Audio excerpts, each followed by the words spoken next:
what you've seen from your group so far at practice, what do you like about your position group? Well, I'll tell you the biggest thing I like is the confidence. I mean, you can see a unit that's playing with a lot of confidence. They playing with a lot of togetherness. And the other biggest thing is just in the classroom.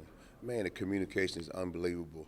And that carries over onto the field. So you see them making checks and adjustments and communicating. Normally, you don't see that this early in spring ball, especially when you're installing a new system. So I say the confidence level, the communication, them playing is one really big thing that has stood out so far. Coming back from spring break, was the retention in the pickup pretty good the first day back? Well, Zach and I talked about it coming off the field that, wow, hey, man, they kind of blew a couple assignments. But overall, it was one of the best spring practices that I've been around before we departed for spring break and when we returned. Now, the other piece of it was now the physical piece of it, of course, the fatigue hit them a little bit quicker, but the mindset wasn't quite completed there, but it wasn't as bad as you normally see after being off an entire week. Steps you want to see, next progressions as you get ready for A-Day? Well, the biggest step we want to see is that them in position to take the ball away.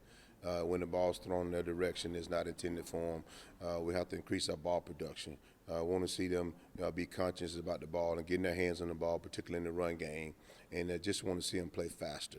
We talked about playing faster and talk about finishing in the last meeting, because now Coach Ron's been good with the install to allow us to play fast. So we want to see it on tape. Take advantage of not having a lot of install and play fast on tape. So that's the next piece we want to see to blossom.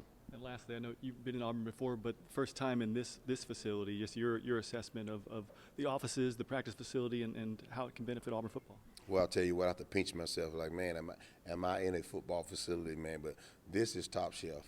I mean, when you're talking about having a training facility that's second to none, that give you the excitement to come in every day, to work here, and these kids come in and train, they deserve this. I mean, it's just second to none, and it's unbelievable. I mean, when I walked in the first time, I'm like, man, am I walking into the president's office or am I going into a football facility? But they did an outstanding job of putting together I call it a master plan for football. So it's unbelievable, and I'm happy to be a part of it.